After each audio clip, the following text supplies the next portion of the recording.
ہر قسم کے روحانی جسمانی مسائل اور وظائف کے لیے پیر اقبال قریشی چینل کو سبسکرائب کریں۔ نحمدہ ونصلی علی رسولہ الکریم، اما بعد فاعوذ باللہ من الشیطان الرجیم، بسم اللہ الرحمن الرحیم۔ قرآن حکیم کے اندر ایک آیت کریمہ ایسی ہے جو آج ہمارے ان حالات کے لیے، جو آج ہمارے معاشرے کے اندر انسانوں کے اندر ایک خاص بیماری آ چکی ہے کہ وہ ہر انسان کو غلط سمجھتے ہیں اور اپنے آپ کو ٹھیک سمجھتے ہیں۔ تو اس آیت کریمہ کو اللہ رب العزت نے گویا کہ یہ سمجھیں کہ آج کے اس معاشرے کے لیے نازل فرمایا۔ انسان جب یہ دیکھتا ہے کہ اس کی بات کو کوئی قبول نہیں کرتا، ہر جگہ اس کی بات کو رد کیا جاتا ہے اور ہر جگہ اس کو نظر انداز کیا جاتا ہے، اس کی کوئی حیثیت نہیں، مقام نہیں، تو اس آیت کریمہ کو خاص انداز سے پڑھے گا تو دو فائدے حاصل ہوں گے۔ مخلوق اس کے تابع ہو جائے گی، اللہ اس کو مخلوق میں عزت والا بنا دے گے، اور اللہ رب العزت جو ہے اس انسان کی خطاؤں کو، گناہوں کو بھی معاف فرما دے گے۔ اب دنیا میں کون انسان ہے جو گناہ گار نہیں؟ حدیث بخاری ہے، اللہ کے پیغمبر نے فرمایا، کل بنی آدم خطاء وخیر الخطائین التواب۔ تمام بنی آدم خطا کار ہیں، لیکن بہترین خطا کار وہ ہیں۔ بہترین تہجد گزار نہیں، بہترین نمازی نہیں، بہترین حج کرنے والا نہیں کہا۔ اللہ کے پیغمبر نے کہا بہترین گناہ گار وہ ہے جو توبہ کرنے والا ہے۔ اب دیکھیے آج یہ جو معاشرہ ہے، اس میں ہر بندہ کہتا ہے وہ دوزخی ہے، وہ جہنمی ہے، وہ بخشا نہیں جائے گا۔ یعنی آپ اگر پوری دنیا کا سروے کریں تو کافر مسلمان تو ہے ہی تمیز کہ مسلمان کہتا ہے کافر جہنم میں جائے گا، اور دنیا کے کفار سمجھتے ہیں کہ مسلمان دوزخ میں جائیں گے۔ لیکن مسلمانوں کے اندر جو فرقے بنے ہوئے ہیں، ہر مسلمان کا گروہ دوسرے گروہ کو کیا سمجھتا ہے کہ وہ دوزخ میں جائے گا اور میں جنت میں۔ پھر وہ گروہ کو بھی چھوڑیں جو مذہبی ہیں، یہاں تو سیاسی لوگ بھی یہی کہتے ہیں کہ فلاں جماعت دوزخ میں جائے گی اور ہم جنت میں جائیں گے۔ اب یہ ایسی جو ہے عجیب شیطان کا وار ہو چکا ہے کہ دو مسجدیں بنی ہوئی ہیں کسی لائن میں، تو ایک مسجد والے سمجھتے ہیں کہ ہم جنت میں جائیں گے، دوسری مسجد والا سمجھتا ہے کہ ہم جنت میں جائیں گے اور وہ دوزخ میں جائیں گے۔ ایسا ہے یا نہیں؟ مطلب سیاسی کو بھی چھوڑ دیں، اب مسجدوں والوں کا بھی یہی حال۔ نمازی دو جگہ نماز پڑھنے والے ہیں، دو محلے ہیں، ایک محلے والا سمجھتا ہے کہ ہم ہی جنت میں جائیں گے، دوسرا سمجھتا ہے کہ ہم ہی صرف جائیں گے۔ یعنی اللہ رب العزت کی جنت پر بھی، بخشش پر بھی ہم نے اپنی دنیا کی طرح جو ہے ایک معاملات سمجھے ہوئے ہیں کہ غبن چل جائے گا، دھوکہ چل جائے گا، فراڈ چل جائے گا، کہ اندر ہمارے مومنیت ہے ہی نہیں، مومن ہے ہی نہیں بندہ، اندر سے باہر سے شو کر رہا ہے میں مومن ہوں۔ اچھا جیسے بھی بدعملی کرے جائے گا جنت میں، اور دوسرا چاہے جتنا ہی متقی ہو جہنم میں جائے گا۔ تو یہ ایسی چیزیں ہیں کہ اس معاشرے کے اندر یہ ناسور پھیلتا جا رہا ہے۔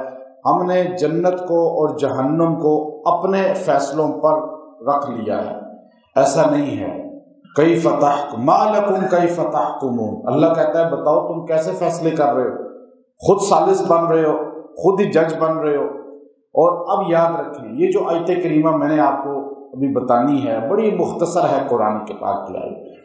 آپ کو معاشرے میں لڑائی کیوں ہوتی ہے، جھگڑا کیوں ہوتا ہے؟ جب دوسرا آپ کو ویلیو نہیں دیتا، دوسرا آپ کو عزت نہیں دے گا، وہ کہے گا جی آپ تو صحیح رستے پر ہی نہیں ہیں، آپ تو گمراہ ہیں، آپ تو بھٹک گئے ہیں، آپ تو دوزخ میں جائیں گے۔ یہ فیصلے مخلوق سنا رہی ہے، مخلوق، اور جن کو خود نہیں پتا کہ وہ بخشے جائیں گے یا نہیں۔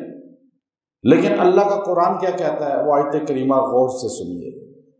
آیت کریمہ ہے سورہ فرقان کی، آیت نمبر 58، 58 نمبر آیت کا حصہ ہے۔ پیچھے اللہ رب العزت نے اپنا خاص تعارف کرایا. پہلے کہا وتوکل علی الحی الذی لا یموت، اس ذات پر بھروسہ کرو جس کو موت نہیں آنی.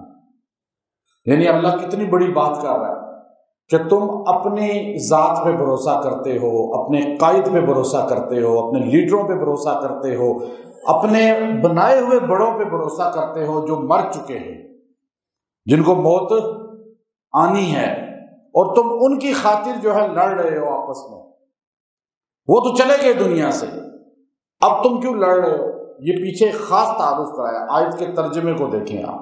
وَتَوَكَّلْ عَلَى الْحَيِّ الَّذِي لَا يَمُوتُ، اس ذات پہ بھروسہ کرو، اس ذات کے لیے جو ہے تم سٹینڈ لو، اس ذات کے لیے بحث تکرار کرو جس ذات کو موت نہیں آنی. کائنات میں وہ ذات کون ہے؟ اللہ کے علاوہ ہے کوئی نہیں ہے نا. آگے اللہ نے پھر کہا اب تم آپس میں جو لڑائیاں کر رہے ہو، فلاں حضرت کا نام لے کے، فلاں بڑے کا نام لے کے، کہتے ہیں میں اس کا ماننے والا ہوں، تو اس کا ماننے والا ہے، تو دوزخ میں جائے گا، میں جنت میں جاؤں گا، یہ چھوڑ دو. کیوں؟ وَكَفَى بِهِ بِذُنُوبِ عِبَادِهِ خَبِيرًا. یہ جملہ بڑا جامع ہے. وَكَفَى وہ کافی ہے. وَكَفَى کا معنی کیا ہے؟ اللہ بِهِ بِذُنُوبِ عِبَادِهِ خَبِيرًا، اپنے بندوں کے گناہوں کو دیکھنے سے، خبردار ہونے سے. وہ اپنے بندوں کے گناہوں کو سب سے زیادہ سمجھتا ہے، سب سے زیادہ خبیر ہے، خبردار ہے، سب سے زیادہ اس کو پتا ہے میرا کون سا بندہ کتنا گناہ گار ہے. بندے کو بھی نہیں پتا ہوتا میں کتنا گناہ گار ہوں، لیکن اللہ کو پتا ہوتا ہے. اب بندہ بندے کو نہیں، میں کتنا خطا کار ہوں آپ کو نہیں پتا، آپ کتنے خطا کار ہیں مجھے نہیں پتا، لیکن اللہ کو سب کا پتا ہے. اب دیکھیے اللہ نے اتنے مختصر جملے میں قرآن پاک کی آیات کے اندر بتا دیا کہ تم کون ہوتے ہو فیصلے کرنے والے، میرا بندہ دوزخ میں جائے گا یا جنت میں جائے گا؟ تم کون ہوتے ہو یہ کہنے والے وہ جہنمی ہے، وہ دوزخی ہے؟ وَكَفَى بِهِ بِذُنُوبِ عِبَادِهِ خَبِيرًا، میں اپنے بندوں کو تم سے بہتر جانتا ہوں. وہ گناہ گار ہیں، ان کے گناہوں کو بھی میں جانتا ہوں، لیکن معاف کرنے والا ہے اللہ، چونکہ 70 ماؤں سے زیادہ محبت کرتا ہے.